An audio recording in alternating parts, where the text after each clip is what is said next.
Hello, hello. My name is Nico, and welcome to the talk MLOps and what's the deal behind it. Thanks for the introduction. Just a quick introduction from my side. Right now, I work at a company called Oxolo, which is like an early-stage AI company doing lots of things in the synthetic media area. So one of our products, for example, is the OX API. It's an API where you can use directly the big language models, for example, like GPT-J, which we directly host very soon also in Europe. Another product that we are creating and that we are launching soon is called Vime AI. And this one, you just need to pass us like a product URL, for example, for an Amazon product. And based on the information that we find on the website, we will create for you like an automated video where you also can see like a human that is talking. It's a little bit going in the directions of deepfakes, but it's a very nice product. Now, coming to the talk. In the next 25 minutes, I try to give you like a soft introduction to the topic of MLOps. We will take a very quick recap of what happened so far in the last year in the AI and what is going on in the industry. Then we jump a little bit in the MLOps landscape and also what is my impression about it, what is my take, how I feel about it. And then at the end of the session, I will share you like a couple of learnings that I have collected in the last couple of years building AI products, which I would like to share with you. And also one important thing, sometimes I use the term ML or AI. Basically, for me, it's the same. So it is, to be honest, if you look into the AI field, it's like impossible to summarize the great breakthroughs that happened in the last couple of years.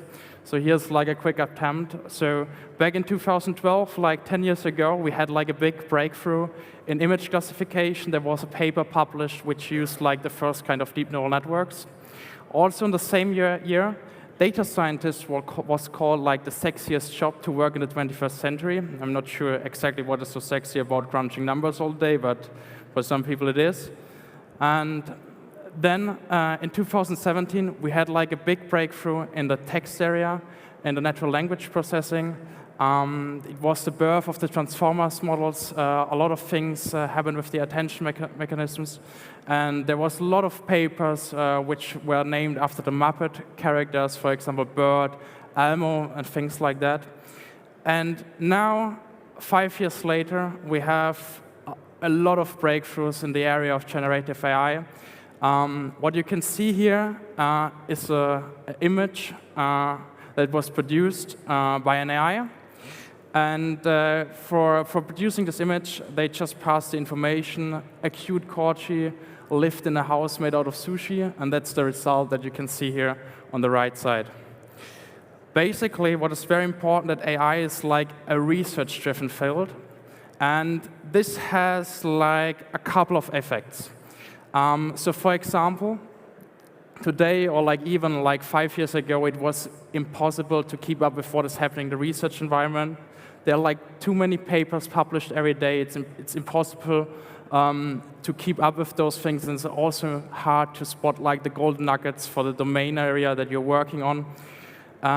A lot of the research is centered about beating isolated benchmarks, so people are looking like working on perfectly crafted data sets, perfectly training data sets and testing data sets, and sometimes it glorifies the progress that is made in the area, and it's very easy to think about it that you can reproduce it for yourself. And also, like another effect is that a lot of the education these days is focused around the theory and understanding the algorithms, which is essentially hard in like a market where you have like lots of movements. It lacks like practical knowledge, and it is for me, it's personally hard to find like-minded people that just like to build and break application all the times and just try to push things on the edge what is possible. However, to be honest, this kind of environment in the last year, it created like a wrong expectation for the company. So a lot of companies these days, they think like, hey, okay, we have collected data for the last years. Let's give it like some AI, and then we have like a superpower. that will actually revolutionize our business. It will have a big impact. We will make lots of money. But the truth is, and that's something that I can tell you, building something with AI, building like a product that contains AI is like a hard and long and painful process. And it's like so many traps that are involved here. And to be honest, a couple effects on the industry. There's like, these days, it's a huge gap between what is happening in research and the industry adoption. So the industry is not coming, is unable to build a lot of products in this area. So for example, there was like an article on the IBM blog, which was called AI at Scale in 2021.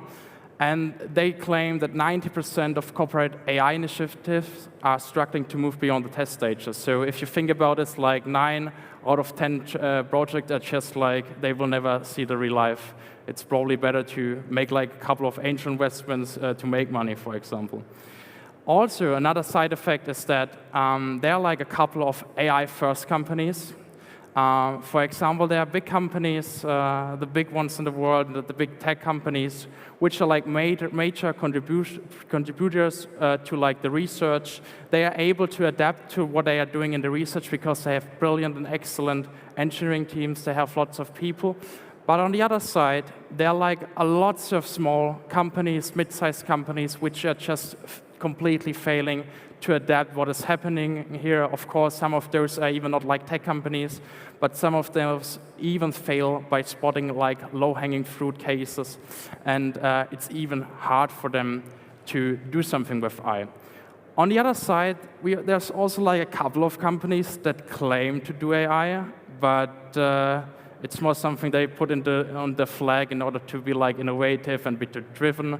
And also, sometimes they forgot that if you do something with AI, it has to produce some value. It's not like a self-purpose thing.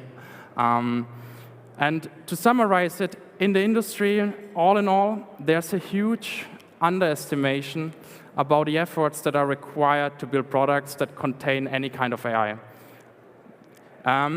And in order to give you like a better overview of what are like the challenges here, there's like one of my favorite papers, and it's really easy to understand, and I can recommend anyone that wants to do something with MLOps. It was published by Google back in 2015, like almost 7 years ago. It is called Hidden Technical Debt of Machine Learning. And in the picture here in the chart, you can see different kind of boxes. They have a different size, and the size is like how much effort is required to spend in each of those different kind of challenges. We won't dive too deep into it, but in the middle, you can see like a black point, which is actually the ML code, which is like having like a lot of media attention. But all in all, there's like a lot of challenges. For example, the serving infrastructure is one of my fields where I solve like lots of challenges. And it's just like so painful sometimes to work in this area, because if you break or if you change one part, it might be completely destroy your whole system. For me personally, I consider this paper, although it's not official, as like the birth of MLOps, because it tries to speak around the challenges that are involved when you need to do with applied AI. However, if you look into Google Trends, the term MLOps there was literally not like any kind of traffic like 5 years ago, although the paper was published like 7 years ago. And in this chart here, you see like from I think from 2017 to like to this year, and just since like 2019, the field is getting like lots of interest. And today, I can tell you, the MLOps is a very big growing field. It's really hot right now. It's like so much attention, like a lot of people trying to get you involved into working for the company. But on the other side, you also have like a lot of startups and companies that are entering the market to address different needs and niches, which makes it sometimes a little bit hard to tell what they're actually doing. But we will dive into this one in a couple of slides. And it's also very important to see what are like the predictions of other companies that say, okay, Here's one of the statements that I picked out. Like one of the companies estimated that the market in 2019 was around $23 billion, something in this area, and until 2025, it will grow to 126 billion, which is like 6 times its size. So we can expect like a lot of more companies in the next year. But before we look into the MLOps landscape, let's try to pick out some definitions and what they're trying to define with MLOps. So I just picked like 2 definitions here. One is from Wikipedia, which is about like MLOps, or MLOps is a set of practices that aims to deploy and maintain machine learning models in production reliably and efficiently. Now, if we take a look back into the paper, maybe this is about model serving. Maybe it's about like, okay, we have to build like our models once, and then we need to maintain it in whatever kind of way it is. And then the second definition is something that I picked out from the CIO wiki, and I tried to shorten this a little bit. MLOps focus on 4 key areas with model training, tuning, and deployment. Machine learning must be reproducible. It must be collaborative, it must be scalable, and it must be continuous. And what I really like about the second one is that they say here that reproducibility is a key. And it's always important that if you put like a model into production, that you know that it works as expected and that you know how you can recreate it. However, also we have like 2 definitions which are a little bit similar to each other. They both have like some room for interpretation.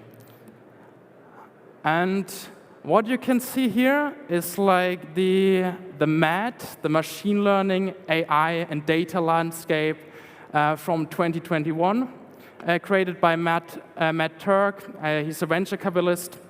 And I can tell you that if you speak with probably with 90% of the companies, of course, there are different areas. Some are maybe like more in big data.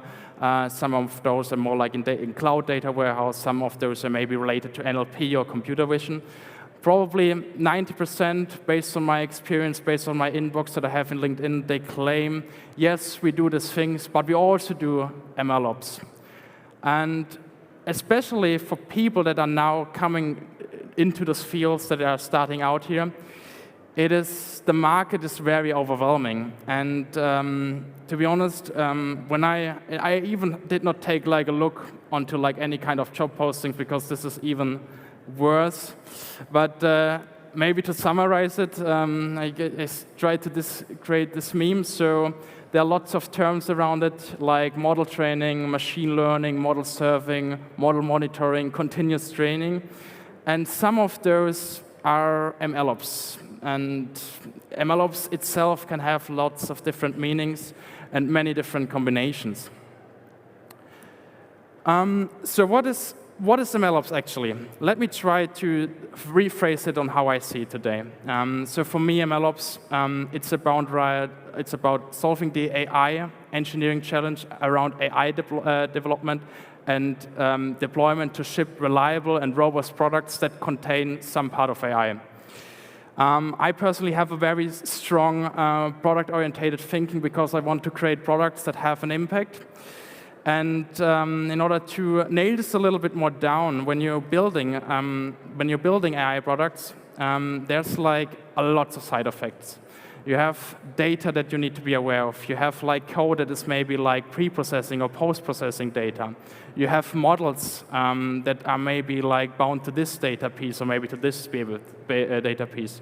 Then if you enter like any kind of company, they probably have like a CSV file or an Excel sheet where they track their experiments, which is not really reliable and where it's like easy to do any kind of issues. And also, like, the infrastructure thing is like a big topic. For example, if you make like a change in your data processing and you create like a new model, it might be possible that you need to touch all of these areas and that you even need to touch your infrastructure before you can actually deploy it and roll it out. So lots of traps inside it and lots of side effects. On the other side, I also believe that MLOps is highly a field where you need to do like a lot of communications because like building those kind of products is very complex. And if you work this in the field, you have to be like a bridge somehow between like the product management, the project management, the engineering teams, and the teams itself to bring AI solutions to life. In this talk, I won't go deeper into like the culture things and stuff like that. But overall, the goal with MLOps is to solve engineering challenges to make AI production ready. To maybe rephrase it in a couple of words. Anyway, to summarize it, MLOps today is a mess. Sometimes I have the feeling, if you look on a lot of companies, I think the meme on the right side explains it very perfectly.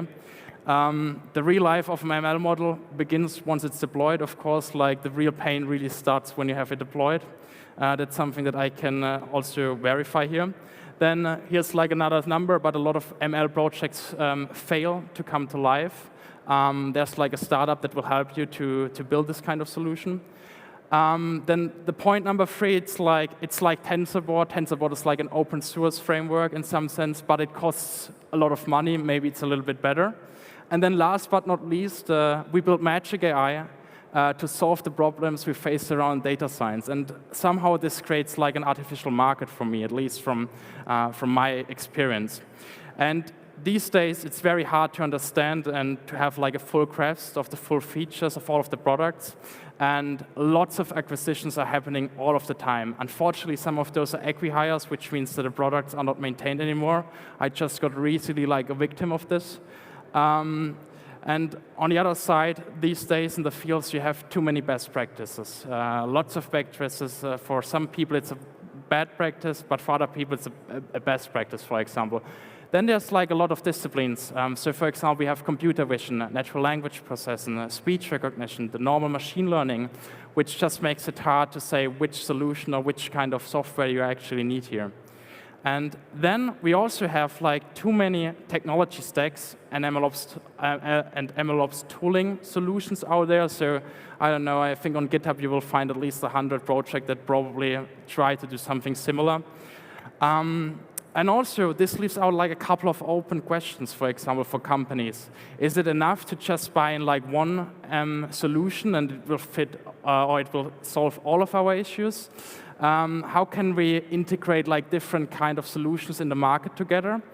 And also, like the most important thing these days in like a field that is like rapidly moving is how do we actually prevent a vendor login and that we don't become too dependent on like a solution that we just are using. In that sense, because it's a complicated field, I want to share you all like my key lessons, my learnings from the last year that helped me like a lot to build like a couple of products in that area. And the first one, and this is something that I can tell anyone that wants to build like a startup in this area or that joins a company, please just invest like some money into like data model and experience management. It's important to enforce reproducibility because otherwise it's hard to establish like trust in the model that is deployed and if it works correctly. The second thing is that which I have noticed over like a couple of years is that the faster and the easier access you have to the data, the faster you can scale up your experimentations, the more experience you can do, and it's a numbers game similar to the internet, and the easier it will be like for you to stick to the latest advances. The second point, of course, I'm a high believer in open source, and I think it's one of the key driver here. There are lots of amazing projects out there. So, for example, on like an MLOps perspective, the Open Neural Networks Exchange project, which I think was published in 2017 or 2018, was one of the best things that could happen in the environment because we had like a crisis with like lots of frameworks, and this kind of framework tried to standardize different kind of operations, and these days it also has a dedicated runtime environment, which just makes it like easier to run the models. Then, for example, DVC is like data version control. It's just something where it makes it easier for you to control your data, your experience, and your models. And also, like Docker is something that I don't need to explain probably in this conference because just literally put everything that you're building here into like a container and you're like on the safe side. For me, like one of the other projects, especially when working in the Python environment, which has been like which I did like most in the recent years, is called Poetry. It helps to versionize your dependency that you're using. It's a great dependency management. And also, there's like a couple of nice upcoming projects, for example, SendML, which is something that got my interest visible. It's a little bit similar to DVC, but it helps you to switch between different kinds of solutions easier, and also to create reproducible pipelines. And I'm excited on how this kind of framework will develop in the future. Then the third thing and the last thing that I can share here is like software, data, and ML engineering is the key to succeed today in this area. The faster, or like the better your software engineering is in the company, the faster you can put like a model from research into like productions. And to be honest, like having good software engineering knowledge in startups is like a little bit rare sometimes, and in AI startups it's even more rare. But all, like the adaptation to the recent AI advancements is usually bottlenecked by it. Also, recently there was like a blog post by one of the co-founder of OpenAI, by Craig Brogman, and he also mentioned, hey, it's a great time to become like an ML engineer. Because like we cannot solve everything by just focusing on the research. We need to build better systems around, and it's usually like one of the jobs that you're doing when you have like a little bit more of engineering experience. And now, almost 10 years later, I don't believe anymore that the data scientist is the sexiest job of the century. Right now, I think it's like ML engineering is a very nice job. It has a huge demand on the market, and it's really nice to see that the solutions, the research that you're building up is finally coming to life, and where I can see like a lot of progress here. So, in order to summarize it, I tried to put everything on on one slide. Let me just quickly summarize it. So, transforming AI research into products and applications is super hard. It's a painful process, and it's a long way to go. MLOps itself is like a hot new field, and it's all about running AI and ML reliable and robust in production, whatever this means for your use case. Right now, there's lots of players in the market, which makes it really hard to see like which solutions work together, and especially like if you decide for one of the companies that are for the offerings, just keep an eye on it that you don't have like a big vendor login here. Also, all of the best practices will be like further refined in the next years. And last but not least, down here you can just find like the free learnings that I want to share with you. First is invest in data, model, and experience management. The second thing is use open source and standardize. And the third thing is software, data, and ML engineering are the key to succeed in this area. That's for my talk. I'm happy to take a couple of questions. Thank you. Thank you, Nico. Thank you, John. So I now very much hope that the people present in this room have some material to think about, and that you can actually make decisions now. Does it make sense for you to jump on the MLOps train, yes or no? Of course, yeah. So for the MLOps train? Yeah, perhaps you can say something to that. So I can. So for me, I think it's like it depends on what you want to succeed or what you want to achieve as a company. But if you want to take AI serious, and even if you have like a research division, then the models that you're building, they need to come to life. And the earlier they come to life, the better it is, because then you collect more data and you have like better feedback. So yes, it makes sense to jump on the MLOps tool, but you should be careful about like the tools that you're selecting in order to jump on the train. We actually have 2 questions here. Do you see any difference between MLOps and ML engineering?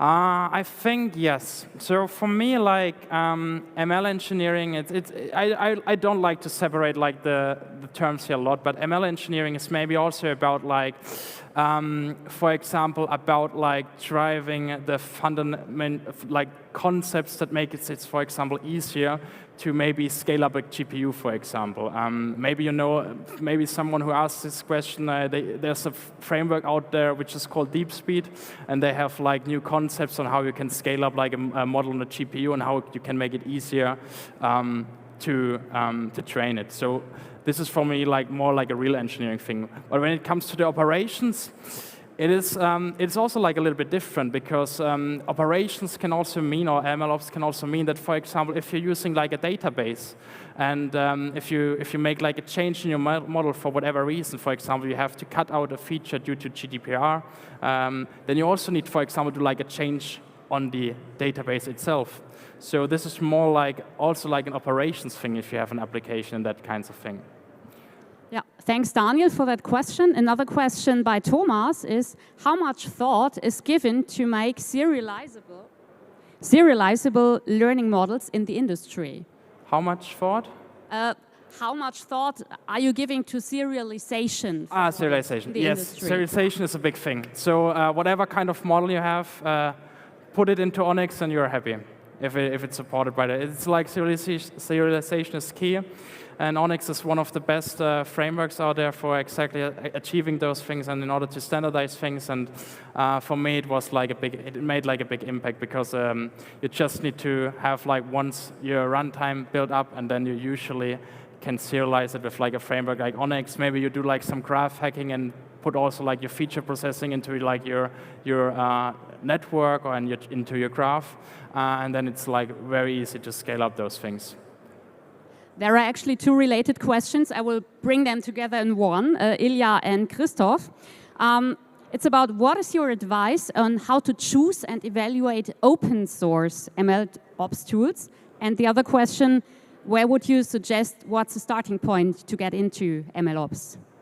Okay, so for the first question about like how you should choose open source projects, so either you can be like a little risky and be like an early adopter of it, so just take a look into like the project itself, see how active the community is, see if there's any kind of company behind it which is backed up, and also see, for example, if they have a Slack community. Usually if there's like a Slack community and if it's a little bit active, then there's like some interest into pushing this project.